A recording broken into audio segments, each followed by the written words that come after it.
Iran దగ్గర north Korea ఇచ్చిన ఖైబర్ అనే మిజైల్ ఉంది, షాహిద్ అనే డ్రోన్స్ ఉన్నాయి వాళ్ళ దగ్గర, చైనా అండ్ రష్యా సపోర్టివ్గా ఇచ్చిన స్ట్రాటజీ మిజైల్స్ వాళ్ళ దగ్గర ఉన్నాయి. అయితే ఇవన్నీ కూడా 2500 దాటి వెళ్ళవు కాబట్టి ఓన్లీ అది ఇజ్రాయెల్ని అండ్ యుఎస్ఏ బేసెస్ ఏవైతే మిడిల్ ఈస్ట్లో ఉన్నాయో, అది బాహ్రెయిన్ అవ్వచ్చు, ఖతార్ అవ్వచ్చు, లేదా సౌదీ అరేబియా అవ్వచ్చు, వీటిలో అటాచ్ చేయగలుగుతుంది. అయితే 5500 కిలోమీటర్స్ ఐసీబీఎం మిజైల్స్ని డెవలప్ చేసే ప్రాసెస్లో ఇరాన్ ఉంది. అది కానీ డెవలప్ అయితే యుఎస్ఏని డైరెక్ట్గా ల్యాండ్ని అటాక్ చేసే అవకాశం కూడా ఉంది. సుప్రీం లీడర్ని మీరు చెప్పిన విధంగా సుప్రీం లీడర్ని చంపినప్పటికీ కూడా 21 డిఫరెంట్ లొకేషన్స్ నుంచి ఇరాన్ ఫైట్ చేయడానికి డివైడ్ చేసుకొని ఉంది. వాళ్ళ యొక్క సెంట్రలైజేషన్ కాకుండా డీసెంట్రలైజర్గా వార్ చేస్తుంది. ఇది ఒక ఎసిమెట్రికల్ వార్ఫేర్, టాక్టికల్గానే ముందుకు వెళ్తుంది. టెక్నాలజికల్గా ఖచ్చితంగా Israel USA supreme, technology supreme. Military Iran కూడా 6 lakh మిలిటరీ ఉండడం జరిగింది. అండ్ వాళ్ళు మిడిల్ ఈస్ట్ని ఆయిల్ పరంగా అవ్వచ్చు, ఎకనామిక్గా అవ్వచ్చు, లేకపోతే హౌతీస్తో, హెజ్బుల్లాస్తో అటాక్ చేయగలుగుతారు రింగ్ ఆఫ్ ఫైర్ తరపున. సరే, ఇప్పుడు ఖమేనీని ఇప్పుడు కాపు కాసి వెంబడించి చంపినట్టుగా అనిపిస్తోంది కదా, మళ్ళీ అలాగే నెతన్యాహును కూడా అలా చేస్తున్న పరిస్థితి ఉందా? నెతన్యాహు అంటే అలా చేయడానికి ఇప్పుడు ఫర్ ఎగ్జాంపుల్ మీరు చూస్తే ఇజ్రాయెల్లో ఐరన్ డోమ్ ఉంది. అంటే ఇజ్రాయెల్లో నెతన్యాహును చంపడమే కాకుండా ఇజ్రాయెల్ని అటాక్ చేయాలంటే షార్ట్ రేంజ్ మిజైల్స్ ఇవి పనిచేయవు. బట్ ఇంత చెప్పిన విధంగా డ్రోన్స్, షాహిద్ డ్రోన్స్ అటాక్ చేయొచ్చు. అండ్ ఇరాన్ ఖచ్చితంగా డైరెక్ట్గా కాకపోయినా ఈ రింగ్ ఆఫ్ ఫైర్ తరపున అటు నుంచి ప్యాలెస్తైన్, గాజా నుంచి హామాస్ ఇండైరెక్ట్గా అవ్వచ్చు. ఇందాక సార్ చెప్పిన విధంగా lone wolf attacks, for example Lebanon నుంచి హిజ్బుల్లాస్ వెళ్ళొచ్చు, లెబనన్ హిజ్బుల్లాస్ వెళ్ళొచ్చు. అలాగే ఈవెన్ మన హౌతీస్ కూడా ఏమెన్ నుంచి లోన్ ఉల్ఫ్ అటాక్ చేసే క్యాపబిలిటీ వాళ్ళకు ఉంది. నెతన్యాహు గారిని వెంబడించి చంపే అటువంటి సామర్థ్యం డైరెక్ట్గా లేకపోయినా ఇండైరెక్ట్గా టాక్టికల్గా చేసే ఛాన్స్ చాలా ఎక్కువగా ఉన్నాయి. అండ్ వాళ్ళకి అది నేషనల్ ప్రెస్టీజ్ కూడా ఇరాన్కి అది. అంటే ఇరాన్ ఆ రకంగా ఎగ్జాంపుల్ ఇరాన్కి ఇంటర్నల్గా కూడా మీరు చూస్తే లాస్ట్ కొన్ని సంవత్సరాలుగా ఇన్ఫ్లేషన్ అవ్వచ్చు, పబ్లిక్లో డిస్సెంట్ అవ్వచ్చు, సివిల్ అన్రెస్ట్ అవ్వచ్చు, చాలా ఎక్కువగా ఉన్నాయి. సో ఇప్పుడు ఇటువంటి టైంలో వాళ్ళ లీడర్స్ చనిపోయినప్పుడు వీటిని ఇంటర్నల్గా సప్రెస్ చేయడానికైనా కూడా ఇరాన్ ఖచ్చితంగా నేషనలిజంని స్పార్క్ చేయాలి. నేషనలిజంని స్పార్క్ చేయడమే కాకుండా వాళ్ళు ఒక రివెంజ్ లాగా తీర్చుకుంటేనే ఇంటర్నల్గా సప్రెషన్ లేకుండా ముందుకెళ్ళగలుగుతారు. రైట్. కేసిరెడ్డి గారు, యుద్ధం 4-5 వారాలు జరగొచ్చని ట్రంప్ వ్యాఖ్యలు ఓవైపు, అమెరికాతో చర్చలకు తావే లేదు అనే ఇరాన్ సైన్యాధికారి మాటలు మరోవైపు, వీటిని బట్టి యుద్ధం ఇంకా ఎన్నాళ్ళు జరగచ్చు అంటారు? అంటే 2 డెవలప్మెంట్స్ జరిగినాయి. ఆ 2 డెవలప్మెంట్ని మనం పరిగణలోకి తీసుకుంటే ఈ అమెరికా కొంచెం పొజిషన్ కూడా వీక్గా ఉందని చెప్పొచ్చు. ఎందుకంటే నిన్న ట్రంప్ ఈ suppose to give a address to the Americans. Actually he suppose to address the Americans, possibly victory address అని చెప్పారు. Almost he wanted to say that we are going to win. But suddenly cancel చేశాడు ఆయన. ఎందుకు చేశాడని తెలియదు. 1. 2, Iran capabilities కొంచెం underestimate చేశారేమో అనుకుంటున్నాను. ఇప్పుడు ఇరాన్ ఐడిఎఫ్ చూస్తే, ఇరాన్ ఐఆర్జిఎస్, అదే ఇరానియన్ రెవల్యూషనరీ గార్డ్స్ కోర్ చూస్తే వాళ్ళు చెప్పింది ఏంటంటే we didn't use the main weapons. వాళ్ళ దగ్గర హైపర్సానిక్ వెపన్స్ ఉన్నాయి. షహీద్ 2 అని ఉంది, దాని రేంజ్ సంథింగ్ లైక్ 2000 kilometers. అది ఇంకా వాడలేదు ఇప్పటికి.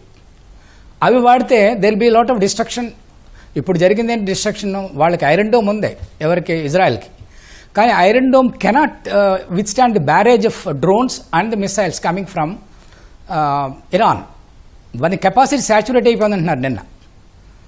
అంటే ఐరన్ డోమ్ ఉంది, it can take about, it can shot down bring down about 500 missiles, let us say. If the barrage come 1000 missiles at one stage, what will happen? అది saturate అయిపోద్ది, మిగతా వస్తాయి కదా. అలాగే నిన్న చూస్తే గోల్డెన్ హైట్స్లో కూడా, హైఫాలో కూడా ఇరాన్ పేల్చిన missiles they reached and destroyed. ఇంకొక main thing why America may feel for negotiations they will be softened, because last year జరిగిన దాడుల్లో అమెరికాలో ఎవరు చారిపోలేదు లేదు. No American soldiers got killed, only some Israel got killed. But here already వీళ్ళు చేసిన America స్థావరాల మీద చేసింది, అమెరికా బేసెస్ మీద చేసిన దాడుల్లో already 3 got killed, about 10 injured. Right. That's a big thing for Americans. In fact, they won't tolerate any body bags coming to America. So with this, I think there will be a softening attitude from that side, maybe amenable for negotiations if proper negotiations are conducted. Right. And both, China interest is there, because if you see China, okay sir, మళ్ళీ వద్దాం సార్. in spite of all the sanctions, Sharath Chandra garu, అంతర్జాతీయ నిపుణులు చెబుతున్నట్లు Iran America యుద్ధం 3వ ప్రపంచ యుద్ధానికి దారితీస్తుందా? మారుతున్న యుద్ధగతి ఏం చెబుతోంది? 3వ ప్రపంచ యుద్ధం అంటే జనరల్గా ఏమవుతుందంటే, ఎప్పుడైతే చైనా, రష్యా ఇటువంటి దేశాలు ఇరాన్కి సపోర్ట్ చేస్తూ యుద్ధ భూమిలోకి ఎంటర్ అవుతాయో అప్పుడు దాన్ని మనం థర్డ్ వరల్డ్ వార్ అనొచ్చండి. అయితే ఇప్పుడున్న పరిస్థితులు చూస్తుంటే ఇరాన్ కూడా డైరెక్ట్గా యుఎస్ఏని అటాక్ చేయట్లేదు, చేసే కెపాసిటీ కూడా ఇరాన్ దగ్గర లేదు. ఇరాన్ ఓన్లీ ఈ వార్ని డీఎస్కలేట్ చేయడానికి బహ్రెయిన్, యుఏఈ వీళ్ళ తరపు నుంచి అమెరికాతో మాట్లాడి, అంటే యుద్ధాన్ని ఆపకపోతే అమెరికన్ ఎయిర్ బేసెసే కాదు, ఫర్ ఎగ్జాంపుల్ ఈరోజు సౌదీ అరేబియాలో సివిలియన్ ఎయిర్పోర్ట్ అటాక్ చేశారు, ఎయిర్పోర్ట్ని ఆయిల్ రిఫైనరీ అటాక్ చేస్తున్నారు. దీనివల్ల ఏమవుతుందంటే యుఎస్ఏకి సన్నిహితంగా ఉన్న దేశాలు సౌదీ అరేబియా లాంటివి యుద్ధాన్ని వెంటనే ఆపకపోతే వాళ్ళ సివిలియన్స్ నష్టం జరుగుతుంది, వాళ్ళ ఎకానమీ ఎఫెక్ట్ అవుతుంది. ఈవెన్ ఇండియా తీసుకుంటే, ఇండియా లాంటి దేశాలు కూడా, మన ప్రైమ్ మినిస్టర్ గారు కూడా యుఏఈతో మాట్లాడారు, బ్యాక్ ఛానల్ డిప్లొమసీ ద్వారా, ఇరాన్లో కొంతమందితో మాట్లాడారు, అలాగే ఇజ్రాయెల్తో మాట్లాడారు. సో ఇలా వేరే కంట్రీస్ నుంచి డీఎస్కలేట్ చేయాలి అంటే ప్రెషర్ పెంచాలి. ఇరాన్ డైరెక్ట్గా యుద్ధంలో గెలిసే ఆ సత్తా ఇరాన్కి లేదని ఇరాన్ కూడా తెలుసు. కానీ ఎప్పుడైతే ఇటువంటి అటాక్స్ చేస్తుందో అందరికీ నష్టం కలిగే విధంగా, ఈవెన్ స్ట్రైట్ ఆఫ్ హార్ముజ్ని కూడా వాళ్ళు చోక్ చేయడానికి ట్రై చేస్తున్నారు. స్ట్రైట్ ఆఫ్ హార్ముజ్ని కంప్లీట్గా చోక్ చేయడం కష్టం, దానికి ఓమన్ సపోర్ట్ కావాలి. కానీ కొంత చోక్ చేసిన 20%, ప్రపంచంలో 20% ఆఫ్ ఆయిల్ అక్కడి నుంచి వెళ్తుంది. ఇండియా లాంటి దేశాలకైతే ఆల్మోస్ట్ 60% అక్కడి నుంచి వెళ్తుంది. సో ఇటువంటివి చోక్ చేసి, ఇటువంటి వార్ చేసి సివిల్ని అటాక్ చేయడం వలన అందరూ కలిసి ఈ వార్ ఇమ్మీడియట్గా ఆపడం కోసం ప్రయత్నిస్తారు. అలా ప్రయత్నించడం కోసం ఇరాన్ కనిపిస్తుంది. కానీ డైరెక్ట్గా వార్ చేసి చైనా, రష్యాను కూడా ఇందులో లాక్కొని వచ్చి ప్రపంచ యుద్ధం జరిగేలాంటి పరిస్థితి ప్రస్తుతం కనిపించట్లేదు. రైట్ అండి. కేసీ రెడ్డి గారు, ఇరాన్ అణ్వాయుధ కార్యక్రమాలు నిర్వహిస్తుందనే యుద్ధానికి దిగాం, అమెరికా, ఇజ్రాయెల్ ఇలా అంటున్నాయి కదా, అసలు ఇరాన్ వద్ద అణ్వాయుధాలు ఉన్నాయా? ప్రస్తుతం వాటిని వినియోగిస్తుందా? అణ్వాయుధాలు ఉన్నట్టుగా కన్ఫర్మేషన్ అక్కడ లేదు. కానీ uranium 238 actually that is the ore. దాని నుండి యురేనియం 235 వాళ్ళు ఎన్రిచ్మెంట్ చేశారు. Lot of enrichment has been done. ఆ యురేనియం 235 అనేది వెపన్ గ్రేడ్, అది దాంతో అణుబాంబులు తయారు చేయొచ్చు. ఆ స్టేజ్కి రాలేదు, అణుబాంబు తయారు చేసినట్టుగా ఎక్కడ కన్ఫర్మేషన్ లేదు. బట్ అణుబాంబు తయారు చేయడానికి కావాల్సినంత ఎన్రిచ్మెంట్ జరుగుతుందని చెప్పేసి lot of pressure was kept for the last few years. In fact about 7-8 years జరుగుతుంది. అది ఏదో రకంగా ఎన్రిచ్మెంట్ ప్రాసెస్ ఆపదామని చెప్పేసి, కానీ ఆపలేకపోయారు. మొన్న దాడుల్లో కొంతమట్టుకి నష్టం జరిగింది, కానీ మళ్ళీ they revived the enrichment process. Okay, but they know confirmation that they have a nuclear bomb. Right. అలాగే మరి రష్యా, తుర్కీ మధ్యవర్తిత్వం వహించాలని ఇరాన్ కోరింది. ఇప్పుడు అసలు ఇక్కడ మధ్యవర్తిత్వం అంటే ఏంటని మనం అనుకోవాలి? ఇరాన్ ఏం కోరుకుంటోంది? Basically Iran they also showed their muscle now. చెప్పాలంటే వాళ్ళకి మేము ఇంత తీసిపోమని చెప్పేసి, ఇప్పుడు నిన్న జరిగింది ఖటార్లో అమెరికాకి బిగ్గెస్ట్ స్థావరం ఉంది, సైనిక స్థావరం చెప్పాలంటే. దానిలో దే సే దట్ సెంట్కామ్ అంటే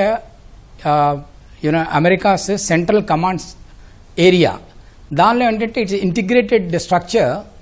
దానిలో ఏమంటే డోమ్స్ ఉంటాయి, రాడార్స్ ఉంటాయి, సెన్సర్స్ ఉంటాయి. అది ఎంత పవర్ఫుల్ అంటే అబౌట్ 5,000 kilometer రేంజ్ ఉన్నది దానికి. అక్కడ నుంచి ఏమైనా మిసైల్స్ వస్తే they will detect and advise the air defence guns, so they will bring it down. దాన్ని కొట్టారు నిన్న ఇరాన్. అది పూర్తిగా ధ్వంసం అయిపోయింది. ఇరాన్ క్లెయిమ్ చేస్తుంది పూర్తిగా ధ్వంసం అవ్వకపోయినా, అది పాడైపోయినా కానీ అది రిపేర్ చేయడానికి చాలా టైం పడుతుంది. Okay. So these are the various and also 9 countries దగ్గర మీరు చూస్తే అమెరికా సైనిక స్థావరాలు బేసెస్ ఉన్నాయి, అన్నీ కూడా they are affected to some extent or other. ఒకదాకా ఏరోడ్రమ్ పోయింది, ఒకదానికి ఒక ఎక్విప్మెంట్ పోయింది. ఇలా మొత్తం మీద there is America suffered some losses which is not there earlier. So with all these things Russian mediation can come easily. But Russian power తెలుసును America కూడా, they got more than 3,000 nuclear warheads వాళ్ళ దగ్గర. So I don't think they will come up to the level. More over China has their economic interest. ఇప్పుడు Iran oil and natural gas కొనిది maximum 80% China. పైగా China ఏం చేసింది, కొండవే కాకుండా China యోన్లో పే చేసింది. ఇరాన్ తీసుకుని మళ్ళీ చైనీస్ గూడ్స్ కొనుక్కుంది. ఆ రకంగా America is very much worried. ఆ డాలర్ ఇంపార్టెన్స్ పోయింది కదా. ఇదే పరిస్థితి గల్ఫ్ కంట్రీస్కి వస్తే డాలర్ వాల్యూ పోద్ది పూర్తిగా. అందుకని చెప్పేసి they wanted to cut it. That is another way of cutting. They may put a condition, you should not cell any of the products in non-dollar currencies. ఇవే రకరకాల కండిషన్స్ పెట్టచ్చు వాళ్ళు. ఆ రకంగా వాళ్ళ పర్పస్ సర్వ్ అవుతుంది కదా. అది శరత్చంద్ర గారు, ఓవైపు యుద్ధం జరుగుతుంటే మరోవైపు ప్రపంచ నేతల దృష్టి అంతా హార్మోజ్ జలసంధిపైనే ఉంది. చమురు నౌకలను అడ్డుకోవడంతో అది ప్రపంచ ఆర్థిక వ్యవస్థకు ఎంత నష్టం కలిగిస్తోంది? స్ట్రైట్ ఆఫ్ హార్మోజ్ నుంచి అరేబియన్ సీకి ఏదైతే రూట్ ఉందో ఆ ఛానల్ ద్వారా ప్రపంచానికి 20 to 23% మధ్యలో ఆయిల్ కానీ న్యాచురల్ గ్యాస్ కూడా ఎక్స్పోర్ట్ అవుతూ ఉంటుంది, వెళ్తూ ఉంటుంది. ఇండియా లాంటి దేశాలకైతే ఆల్మోస్ట్ 50% ఆయిల్, 60% న్యాచురల్ గ్యాస్ వెళ్తూ ఉంటుంది. అయితే ఇలాగ స్ట్రైట్ ఆఫ్ హార్మోజ్ లాంటివి, ఫర్ ఎగ్జాంపుల్ స్ట్రైట్ ఆఫ్ మొరక్కా ఉంది, దాన్ని చోక్ చేస్తే అసలు ఈస్ట్ ఏషియా మొత్తానికి ఆయిల్ అయిపోతుంది. స్ట్రైట్ ఆఫ్ హార్మోజ్ని చోక్ చేస్తే యుఎస్ఏ ఎల్ఐస్కి, ఏషియాలో సెవెరల్ కంట్రీస్కి ఆయిల్ అయిపోతుంది, యూరోపియన్ కంట్రీస్కి అయిపోతుంది. కాబట్టి ఇరాన్ దాని దృష్టి మొత్తాన్ని కూడా ఆ చోక్ పాయింట్ పెట్టింది, చోక్ పాయింట్ మీద. అయితే ఇరాన్ డైరెక్ట్గా కాకపోయినా ఇండైరెక్ట్గా కూడా ఇందాక చెప్పిన విధంగా ఆ హౌదీస్తో లేదా హెజ్బుల్లాతో వీళ్ళతో కూడా డిఫరెంట్గా అటాక్ చేస్తూ, ఈవెన్ సిరియా ఇరాక్లో కూడా ఇరానియన్ సపోర్టెడ్ మిలిటెంట్ గ్రూప్స్ ఉన్నాయి, ఆర్మ్డ్ గ్రూప్స్ ఉన్నాయి, వాళ్ళు కూడా ఇక్కడ హెల్ప్ చేసే అవకాశం ఉంది. అండ్ ఇరాన్ స్ట్రైట్ ఆఫ్ హార్మోజ్లో ఎక్కువ శాతం కవర్ చేస్తుంది, ల్యాండ్ బోర్డర్. కాబట్టి దీన్ని చోక్ చేయడం వలన ప్రపంచం మొత్తం ఇమీడియట్గా ఈ వార్ని ఆపడం కోసం సంధి చేసే అవకాశం కనిపిస్తుంది. ఎందుకంటే ఇప్పుడు ఇండియా తీసుకుని ఫర్ ఎగ్జాంపుల్, ఇండియాలో ఇంకొక 70 to 75 డేస్ మాత్రమే సరిపోయేంత ఆయిల్ రిజర్వ్స్ ఉన్నాయి. అంటే ఈ విశాఖపట్నంలో, మెంగళూరులో, పాడూరులో కొంత ఉంటే ఒక 5 డేస్ ఉంటే ఆయిల్ కంపెనీస్ దగ్గర 70 డేస్ సరిపోయేంత ఆయిల్ మాత్రమే ఉంది. సో ఇప్పుడు ఏంటి, రష్యాతో రీసెంట్గా ఇండియా ఆయిల్ పర్చేస్ అగ్రిమెంట్ అనేది ఒక కైండ్ ఆఫ్ స్టాండ్ స్టిల్కి వచ్చేసింది, ఆగిపోయింది. సో మళ్ళీ ఇండియా రెజ్యూమ్ చేయాల్సిన అవసరం ఉంది. రష్యాతో కానీ వెనిజులా నుంచి ఎక్కువ ఆయిల్ తేవాలి, లేకపోతే గోయా నుంచి ఎక్కువ ఆయిల్ తేవాలి, యూఎస్ఏతో కూడా ఆయిల్ ఇంపోర్ట్ తీసుకోవాలి. ఇలా చాలా దేశాలు, ఇందాక సార్ చెప్పిన విధంగా చైనా కూడా ఇరాన్ నుంచి ఆయిల్ అవ్వచ్చు, హార్మోజ్ నుంచి ఆయిల్ అవ్వచ్చు, ఎంత నష్టం ఉంటుంది ఆపడం కోసం. సార్ పెట్రోల్ ఫర్ ఎగ్జాంపుల్ ఇప్పుడు క్రూడ్ ఆయిల్ తీసుకుంటే $70 ఉంది ఒక బ్యారెల్. ఇది $90 to $100 మినిమం అవుతుంది. ఈరోజు కూడా ఇండియాలో MCX 10% పెరిగింది. మన ఇండియాలో మనకి మల్టిపుల్ కమోడిటీస్, అంటే ఆయిల్ ప్రైస్ పెరగడం వలన ఫుడ్ ప్రైసెస్ అంటే ట్రాన్స్పోర్టేషన్ ప్రైస్ పెరిగిపోతుంది.